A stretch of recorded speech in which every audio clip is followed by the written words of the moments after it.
Hello, and thank you for tuning in to Starting Small. Today, I'm joined by Ryan Bartlett of True Classic. Ryan, thank you so much for joining me today. Yeah, man. Thanks for having me. Of course. Well, I'd like to start out with your upbringing. Where did you grow up, and what would you say your childhood was like? I had a great childhood. I was very lucky to have great parents. I grew up in northern Michigan, a very small town called Cadillac. It's like 20,000 people, 3 hours north of Detroit. So very cold, very tough upbringings. We didn't have a lot of money. My parents did the best they could. But yeah, it was a great childhood in the fact that the people were amazing. Ultimately, I still have a lot of the same friends from back home, and I really miss those people. But man, is it the worst climate in the world to live in? And if you're trying to like really find new opportunities in the world, it's just not the place. And it wasn't for me. Not to Yeah. say that you can't make a great living there, but I knew very early on that I wanted to get out of there. So as soon as I flunked out of college, I was out of there. That was my first year. I went to Michigan State and flunked out and just got out of there and really never looked back. Yeah. I'm curious at this time, what were some of your like maybe hobbies or your interests? Did you have an entrepreneurial mindset growing up? Lemonade stands, anything?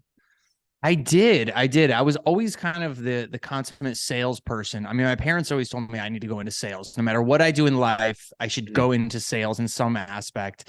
It turns out I was just very entrepreneurial, much like my stepdad growing up, who had a business. I learned a lot from him. I learned a lot about, how to treat people, how to work hard, how to put in the extra effort. Um, and the sales is a big part of everything you do in entrepreneur land. When you have a product, you got to be pushing it, you got to be talking about it, just like I am now. So it just kind of never ends. And now, I'm selling to investors and bankers, and the sales game never stops, essentially. Yeah. So, but hobby wise, I was big into sports. I played a ton of sports. Ice hockey was kind of my main sport, but I played everything. And but I was also really into music, and I really took to well, at first piano was not I was not into that. I was kind of forced into it, Mm. but I gravitated towards drums. And you're a drummer too, right? Yeah. Yeah. Yeah. Very Yeah. cool. Yeah.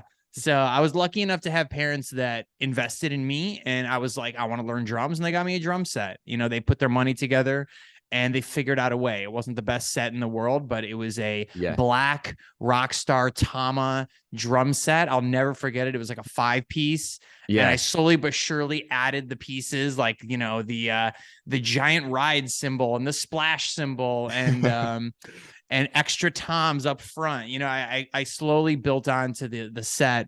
And but the thing with drums that I quickly figured out after a couple of years was that I couldn't really write music on drums. I could play a lot of music and I could play a lot of songs that I loved. Yeah. And I was hitting a wall, and that's where piano and guitar kind of came in. And my brother was really into guitar as well, so that really got me into it. And he would come home from college and show me all the Nirvana and Pearl Jam and Alice in Chains songs that he had learned at Central Michigan University. So Yeah. I got super into that as well. The grunge rock scene was very much a part of my childhood. Definitely. But yeah. Awesome. I'm curious, like when you got into drums, were you gigging at all? I know it's hard to get out of that. Once you start gigging, it's like you just love it and it's hard to escape. Yeah, it's funny. I got it. I was so young when I got into it that the only place you could do it was school. So Yeah. it was I was in the percussion section, but so before I started really playing the drum set, I played in the percussion section in normal school bands, Yeah. which to me was like the best hour of the day, because essentially we would just bullshit with each other in the back of the room and just goof off for like an hour every day, play a bunch of random like percussion instruments. It was amazing. It was my favorite Yeah. hour. And then eventually when I got to high school, we had a jazz band. And it was really intriguing because I was like, man, if I could just make that, it was essentially the best musicians in the school played in the Yeah. jazz band, right? So you had to try out for it. And so I learned drums from the guy who was currently in the jazz band. I'm like, man, if I can just learn from this guy, I'll get in. Sure enough, he got me in, Wow. and so I played in the jazz band for probably 3 years until my senior year of high school. And then I just quit eventually because it got too competitive, and the guy that I was in there with wanted it so much worse than I did. So I just kind of let him have the drum position. I was like, yeah, it's all good. But I did play in some bands. I did a couple talent shows where I was the drummer in a rock band, and God, we were so terrible, but it was a lot of fun, man. Drums is a great instrument. I know you Yeah, know that. totally. I love it. At this period when you dropped out of Michigan State, what kind of path did you take prior to True Classic? What were you doing? I saw SEO on your resume as well. So can you describe kind of that? Yeah. So when I flunked out of college, I convinced my parents to give me one more chance. And I said, listen, my passion, because Michigan State, I was supposed to go into business, and Mhm. I just wasn't there. Like my head was not in business at the time. I was convinced I was going to be a music producer and that I was going to be an audio engineer. So I was like, listen, just give me this one last chance.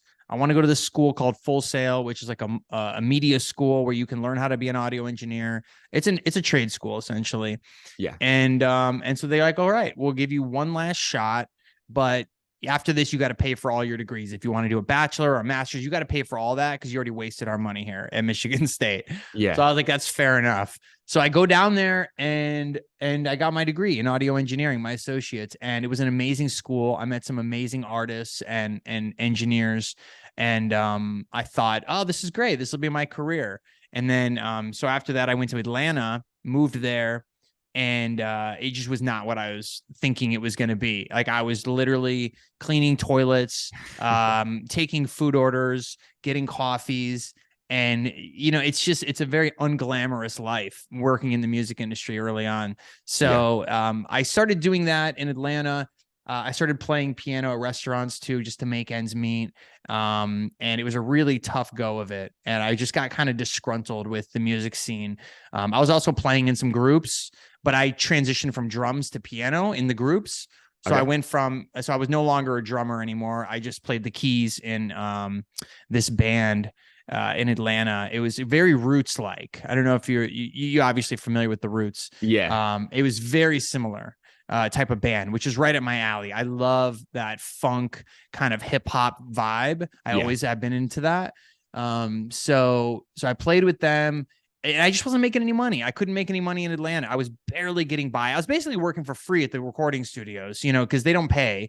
Yeah. And so I was just like, man, there's got to be another way. And I started noticing all my friends were making money playing no limit hold'em poker. And I was like, what is this game? And I played it, and I just got killed, and everyone kept taking my money. The little money I did have was getting taken, Yeah. but eventually I got better, and I got better pretty quickly, and I started beating my friends. And then I started making real money. All of a sudden I would like go to a game and I would make like 800 in a night. And I'm like, wow, that would take me a week to make that kind of money, or 2 weeks even at this Yeah. point.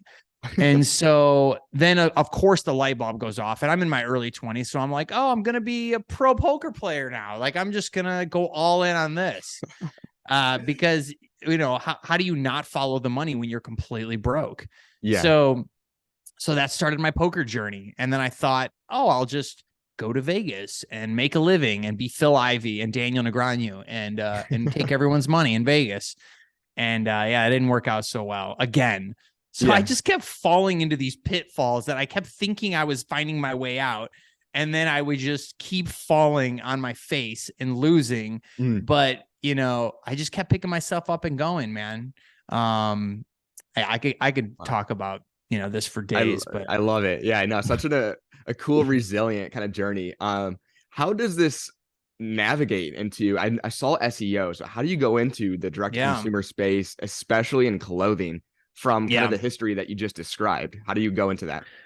I fell into that industry because I had developed such great computer science skills growing up in a world of Prodigy and AOL and like the early days of the internet and dial up and designing websites and using Dreamweaver and like all the old tools that you probably have never even heard of. That it was just, I was my world. The internet was definitely my world. And I'm very good at moving things around on the internet and making things work. And I learned graphic design. I learned a lot of great computer science skills outside of my degree programs, which I didn't really learn any of that from there. It was just Mm. more like doing it. Yeah. And so when I got to LA, I was, applying for a lot of different places and no one would take me. And I had a master's, keep in mind, a master's degree, and no one would take me, even for like, a 40 grand a year job. I just could not get a job. But one guy finally hired me. It was an SEO company. And he hired me to basically be a jack of all trades, kind of like a designer, web designer, graphic designer, content writer. And so I started working, and I didn't know what SEO was at the time. I was just happy to have any job at this point. Yeah. So I got the job and I went in there and it was great. But I started learning very quickly that I was listening to these sales calls with these guys, and they were talking about, it's going to be 4,000 a month and 5,000 a month. And I'm thinking, wow, these businesses are paying an arm and a leg for traffic. It's insane. I didn't realize how valuable driving traffic was. Yeah. And so once I learned that, I was hooked, and I'm like, I got to learn this SEO game. And so I slowly kind of learned it.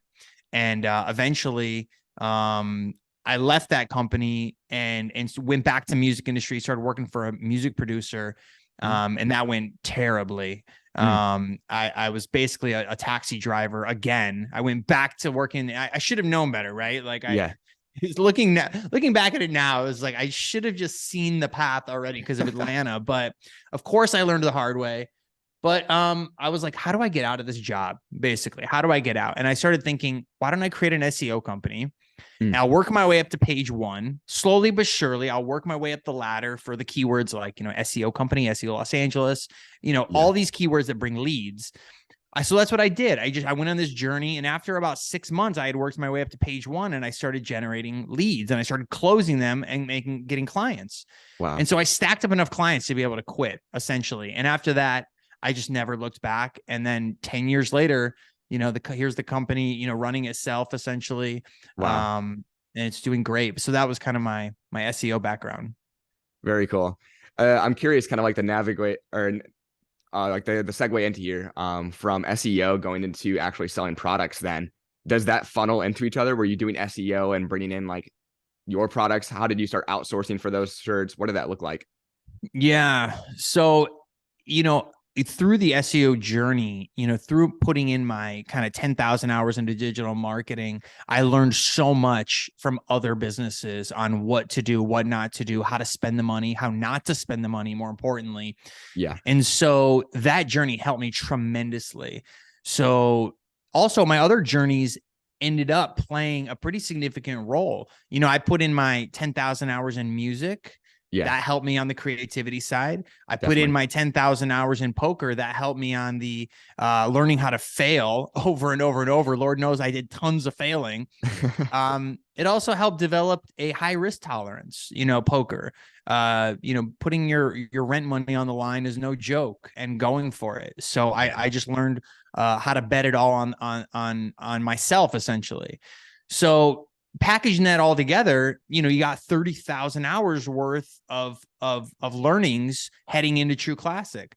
Yeah. So when I hit it, when I started it, I just hit the ground running, and I just knew exactly where to put the money. I put it all into Facebook. I knew that was the path early on. It turns out 3.5 years later, I'm still putting the majority of our ad spend into Facebook.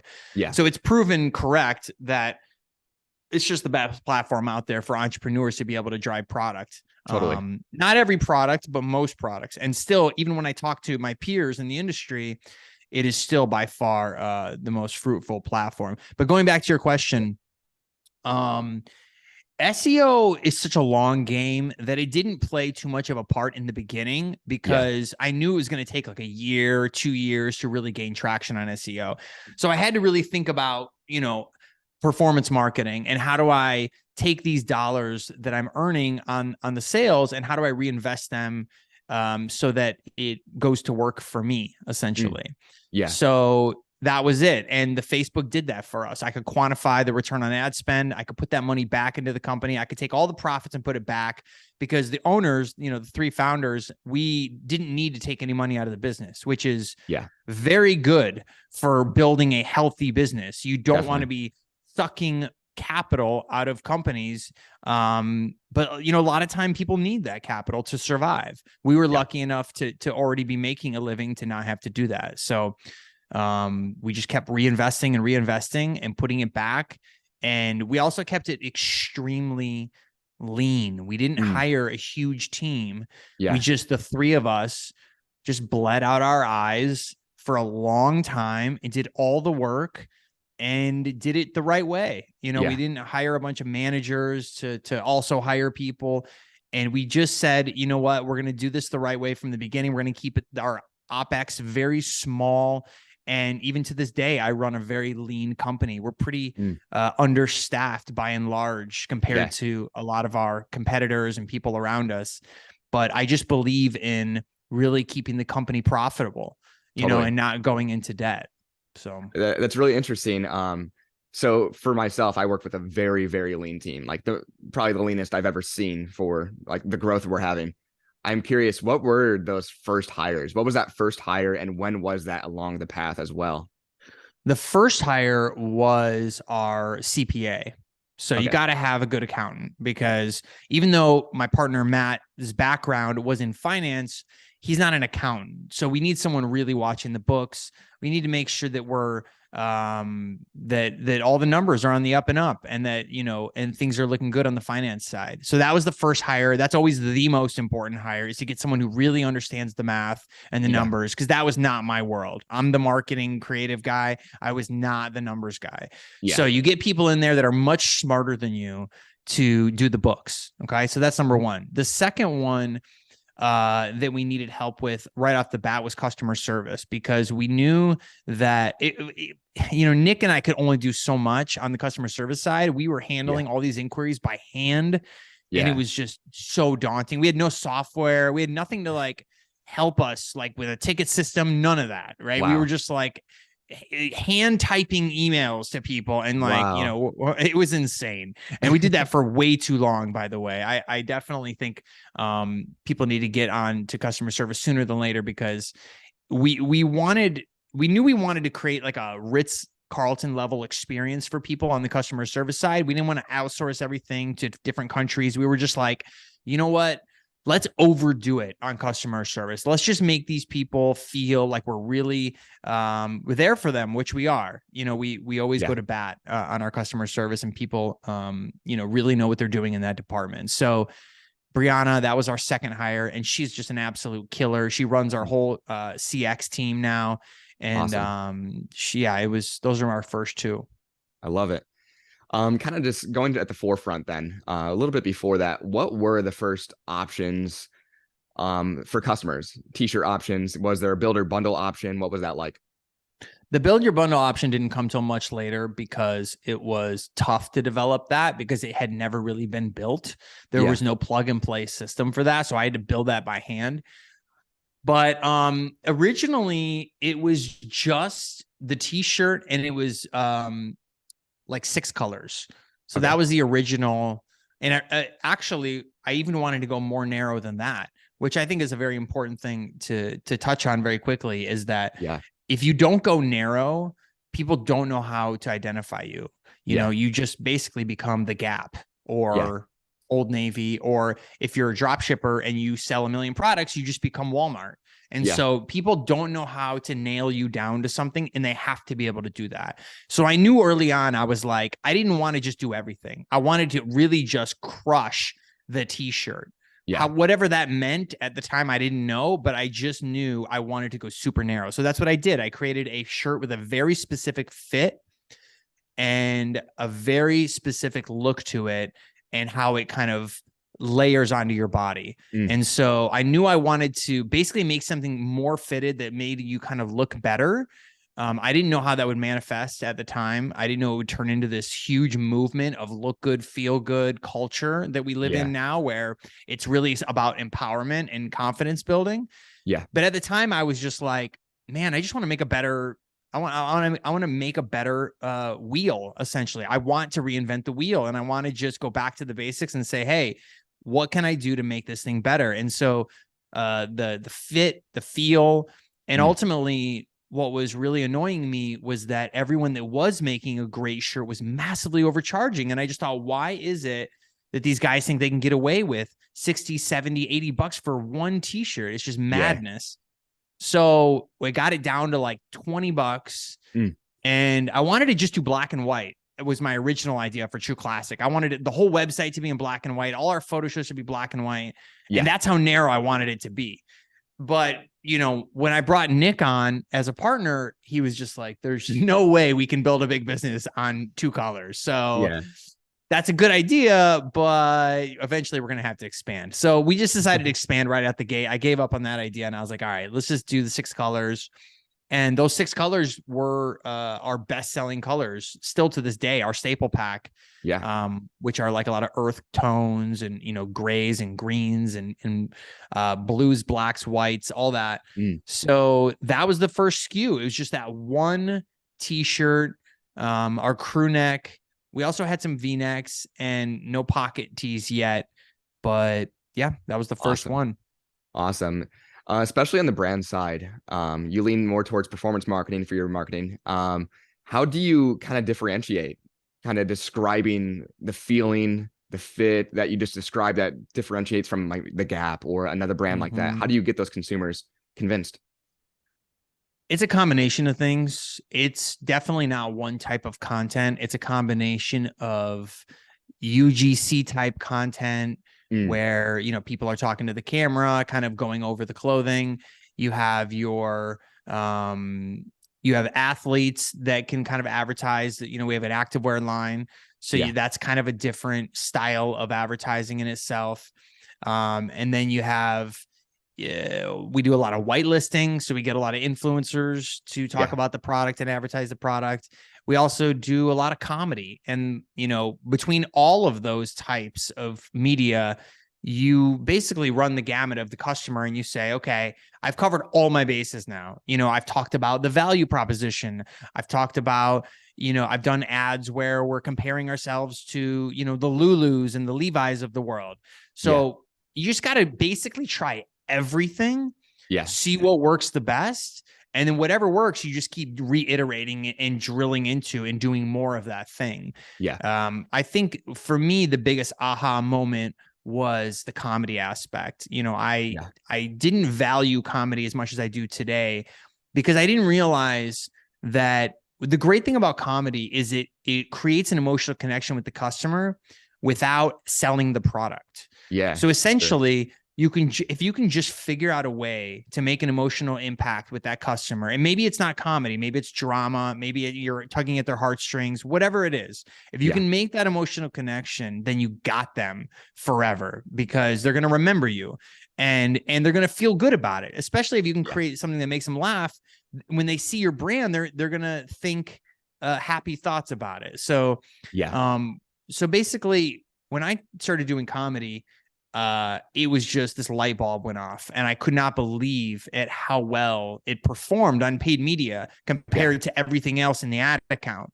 I was spending so much time making value prop content, just like everyone does. Everyone makes the features content, you know what I Yeah. mean? Where it's just all about selling the features and features and features. Yeah.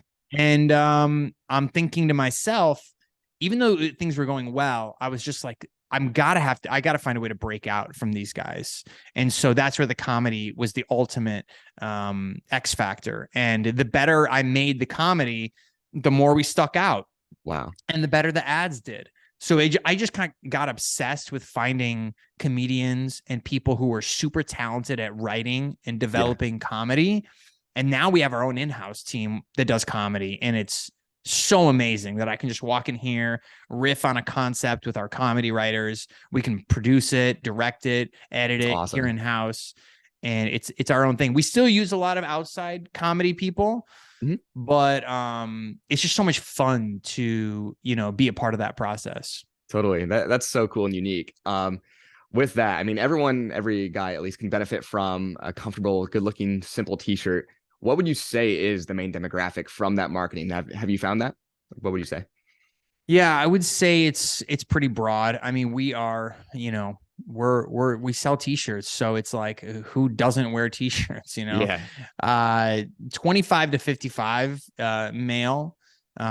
We're gonna start doing a women's line this year, so that's gonna Awesome. open up the demo quite a bit.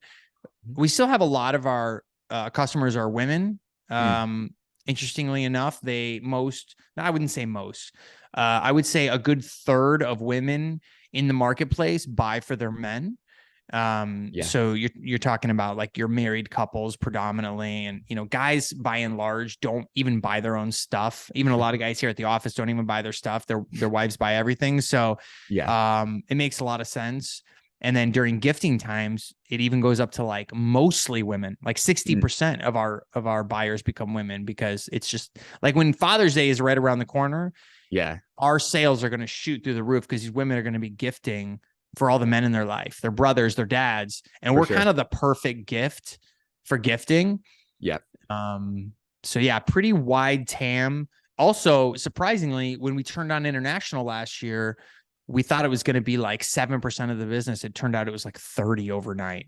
Mm, And we realized that our TAM was much larger than we thought it was. But not that surprising considering we're plain clothing. We don't do a yeah, lot of logos. Everything's very basic, and that translates across every country yeah. in the world. So Incredible.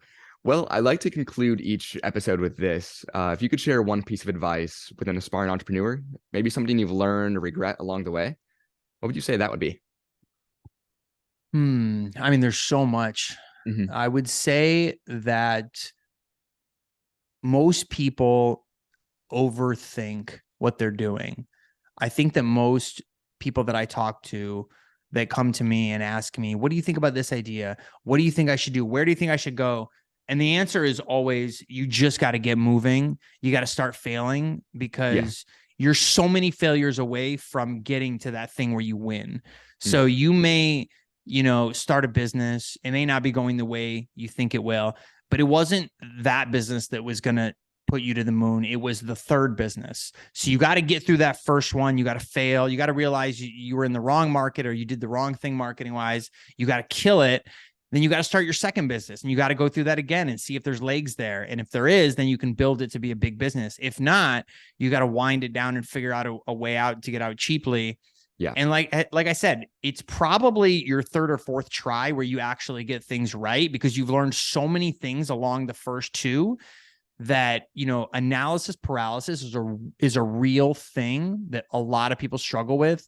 And I just tell people, like, you just got to get moving, and you got to stop overthinking what an idea could mean to the world, and you just got to start testing things in the marketplace and seeing if there's legs there or not. And the market will tell you, Yeah. right? If the market doesn't respond to your business on Facebook, it's not Facebook. It's Yeah. you, it's the business, it's what you're selling to the market. So you need to reevaluate what you think the market actually wants and be super honest with yourself about that. Totally. Well, Ryan, thank you so much for joining me today. And to the listeners out there, make sure to check out True Classic at trueclassictees.com.